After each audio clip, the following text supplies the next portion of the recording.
My name is Beth, and I am 87 years old.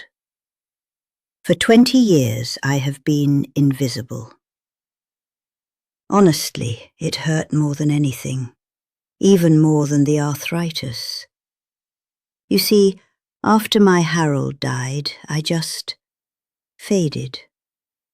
I became a piece of furniture in my own life. But I learned one truth that changed everything. It's a shocking truth. Let me tell you what happened. It started last November. The cold came right through my window. My daughter Sarah called. Her voice was bright and fast. "Just checking in, Mum. Kids have soccer. Gotta run." Then she hung up. The click was so loud in the quiet house. I looked at my face in the dark TV screen. I saw a smudge of white hair, a pale face. I was a ghost in my own home. I heard the fridge humming from the kitchen. That sound made the silence worse. I put my hand on the cold window. I saw a young couple walk by outside. They were laughing. They were wrapped up in each other. They didn't look at me, not one glance. That's when I knew. It wasn't a feeling anymore. It was a fact. I was invisible. That night, I dreamed of Harold. It always takes me back. I was 22. I was at a library party. He was a young professor. He wore tweed. He had quiet confidence. He didn't fetch me a drink. He asked me what I thought about a Keats poem. He said, "You have a scholar's eyes, Miss Vance." No one ever looked at me like that before, like I was a whole world inside. He saw the person I wanted to be, and in his eyes, I became her. We had 55 years. We had books and debates and quiet nights. He was my mirror. He showed me a smart woman, a loved woman. When he died, the mirror broke. The world only ever saw me reflected in him. Without Harold, I was just an old woman, fading into the wallpaper. The dream left me raw. So the next thing hit me hard. I went to the grocery store. A boy was stacking soup cans. He had brown hair. He had earbuds in. I needed a can from the high shelf. I said, "Young man?" He looked right through me. He turned away. I said it louder. Nothing. I tapped his arm. He jumped. He pulled out one earbud. He said, "Sorry, ma'am, didn't see you there." You got the can. You gave me a smile that didn't reach his eyes. Then he put his music back on. Didn't see you. Those words were a knife. I was so unimportant, I wasn't even an obstacle. I bought that one can of soup. The beep of the scanner felt like a judgment. I walked home. I felt weightless, like I could blow away. Back in my kitchen, I had a dangerous thought. It was very simple. What was the point? If I was already a ghost, wouldn't the world be neater without me? My heart pills were in the bathroom. A handful would make the silence permanent. I wasn't crying. I was calm. I walked down the hall. My hand was on the wall. This was it, the final step.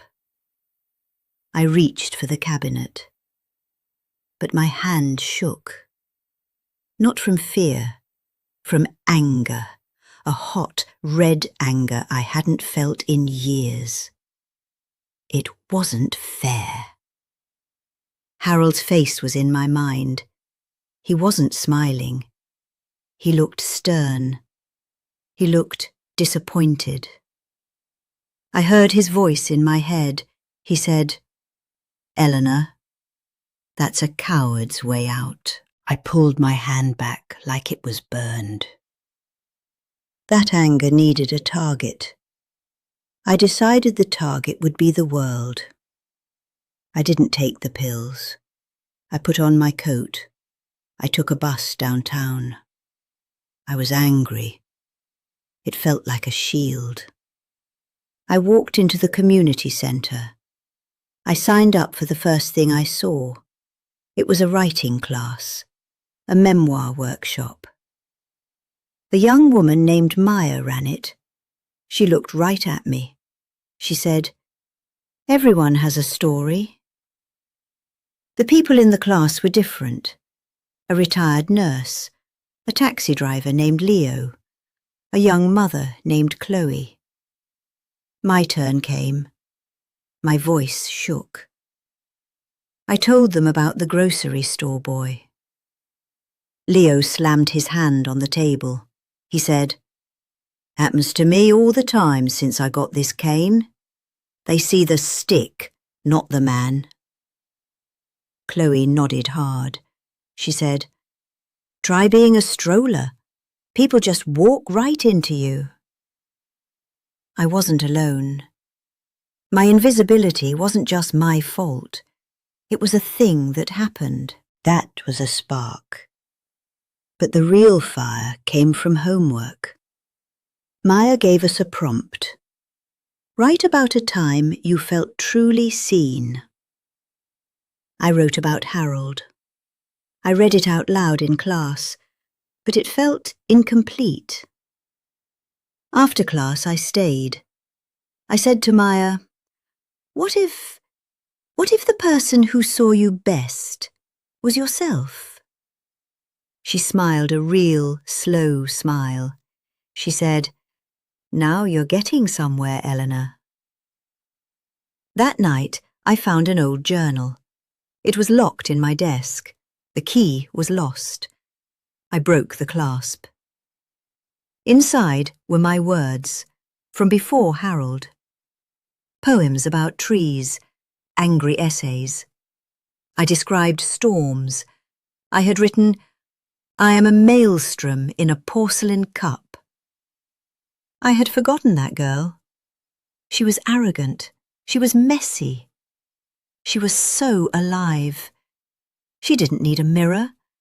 She was her own lighthouse. I saw her, and I missed her. Seeing her changed me. I looked for her in the mirror. I stopped wearing Harold's favourite colour. It was a soft lavender. I dug out a red scarf. I always loved it, but thought it was too much. I wore it to the workshop. Leo whistled. He said, "Now that's a colour, Ellie." Ellie. No one called me that since college. I started writing about now. The bad tea, the squirrel on my fence, the heavy quiet. I wrote it all. Maya told me to send a piece to a magazine for seniors. I did it. I expected nothing. A month later, I got a letter. They were publishing it. The Porcelain Cup by Beth. I held the letter. The paper shook in my hands. My words, in print. A stranger would read them. They would see through my eyes for a minute. That was a different kind of being seen. Not for what I could do, not for who I was married to, for my own mind. It was scary. It was glorious. That little publication made a ripple. Ripples reach shores. Sarah called. Her voice was different. She said, "Mum, I read your piece. I didn't know you felt like that. She came over. She made tea. She listened.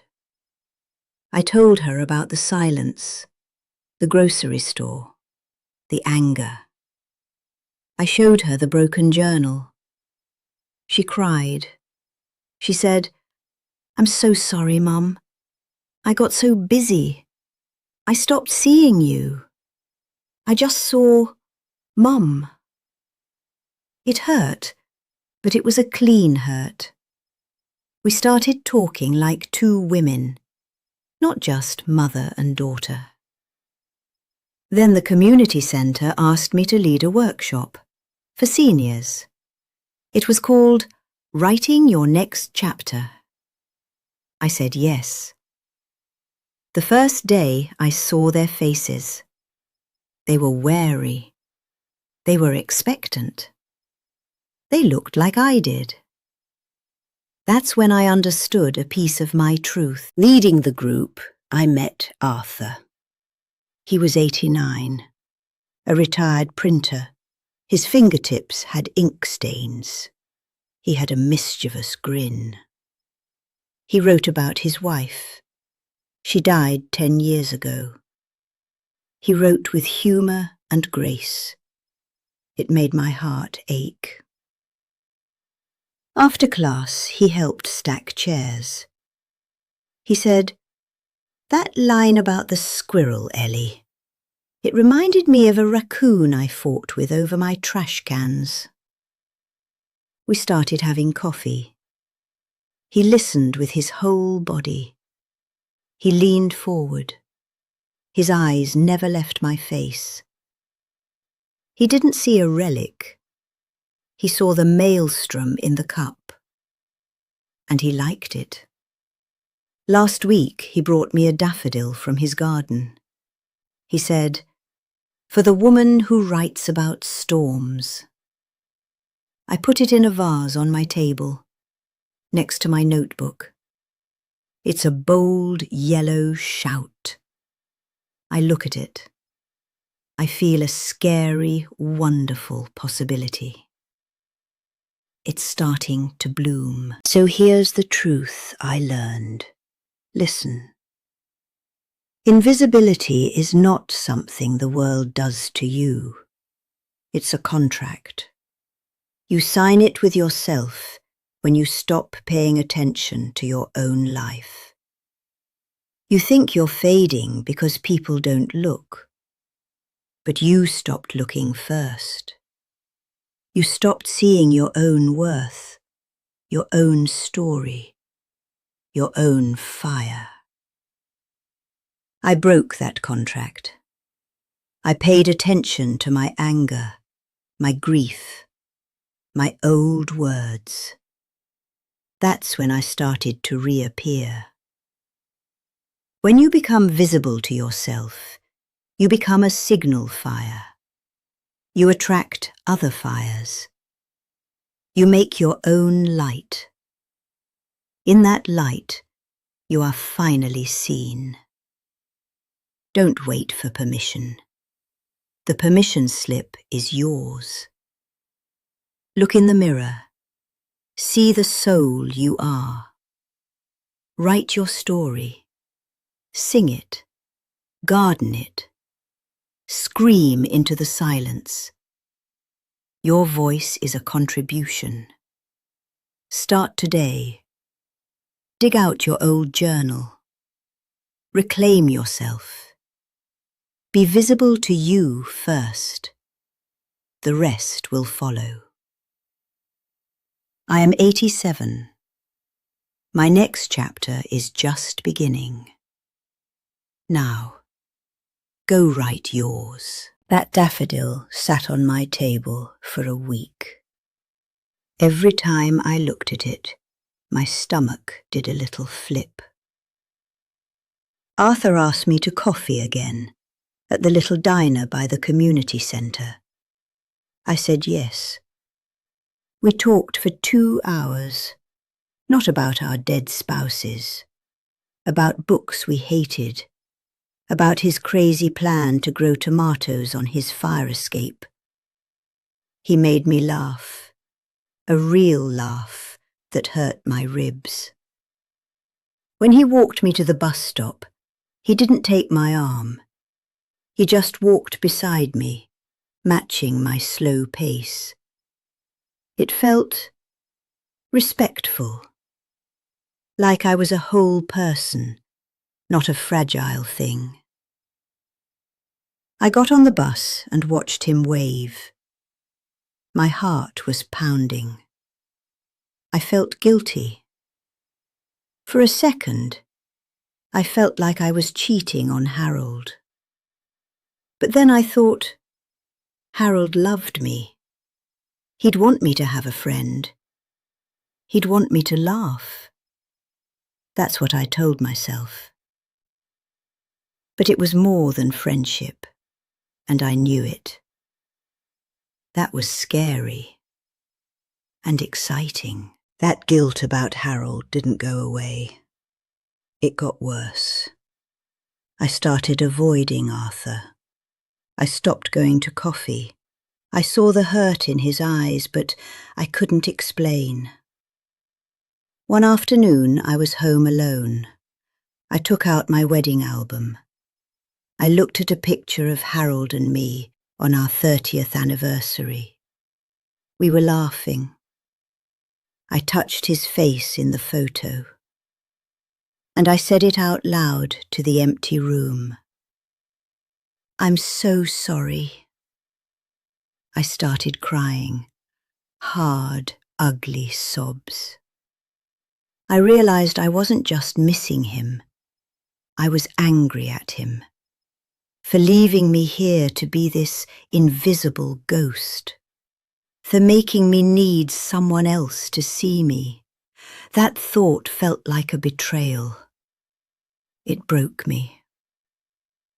I sat on the floor with that album and cried until I was empty. That was my lowest point. I had pushed away a new light because I was clinging to an old mirror. The cost was being alone again. But this time, I had chosen it. That's when I knew I had to make a choice, not between Harold and Arthur, but between the past and whatever might come next. I sat on the floor with that album and cried until I was empty. That was my lowest point. I had pushed away a new light because I was clinging to an old mirror. The cost was being alone again, but this time I had chosen it.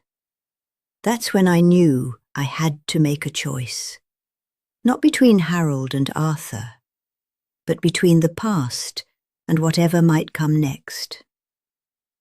So I got up, I washed my face, and I called Arthur.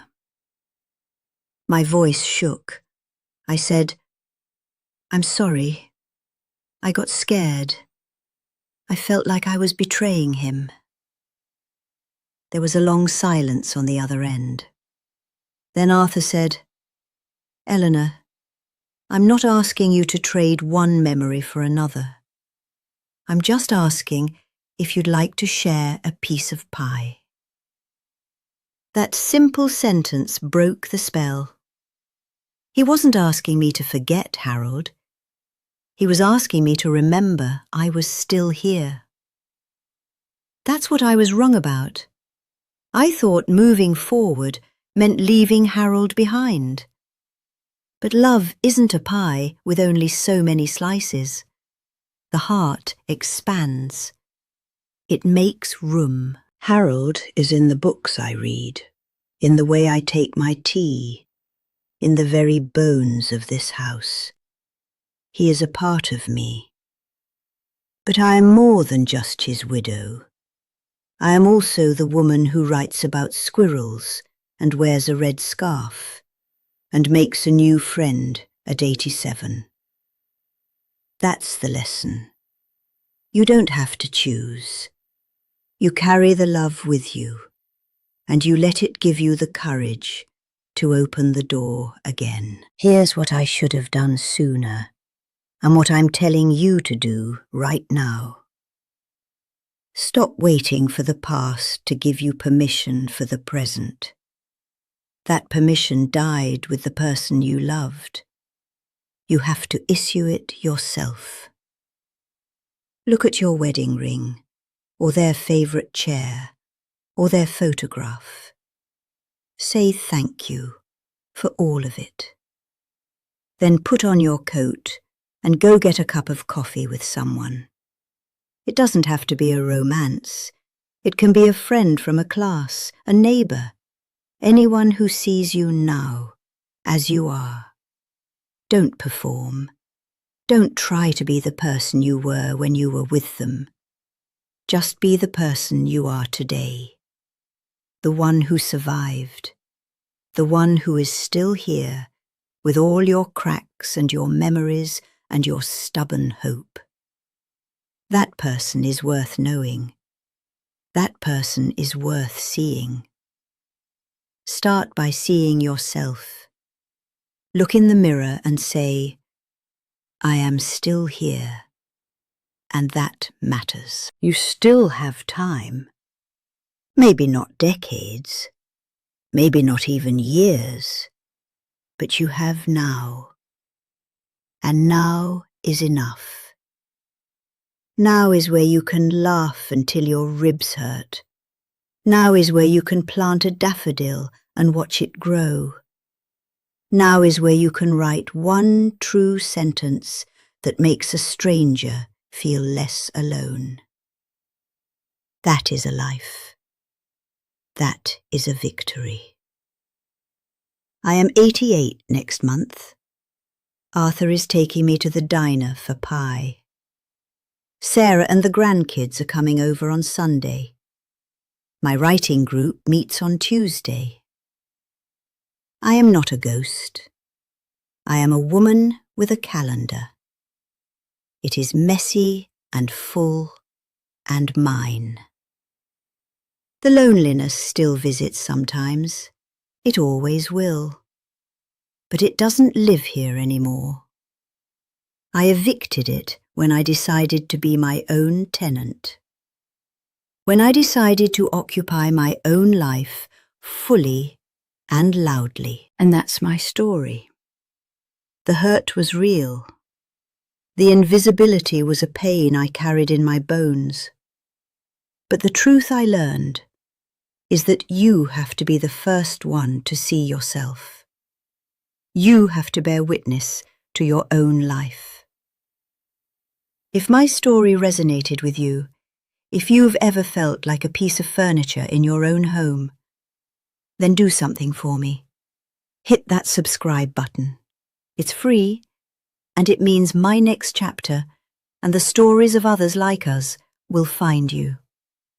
Turn on notifications so you don't miss when I share more about the writing group, or Arthur's ridiculous tomatoes, or just the small, beautiful struggles of this age.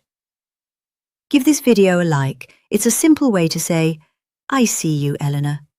And it helps this message reach other people who might be sitting in the quiet, thinking they're alone. But most importantly, leave a comment. Tell me one thing you see in yourself today that you're proud of. It can be as small as getting out of bed, or as big as publishing a story. Let's create a community right here in the comments. A circle of people bearing witness to each other. If you feel brave, share this video with one person you think needs to hear it. Maybe it's a friend. Maybe it's a family member who's become quiet. And I am so glad you're here, sitting by the light. Now go make your own.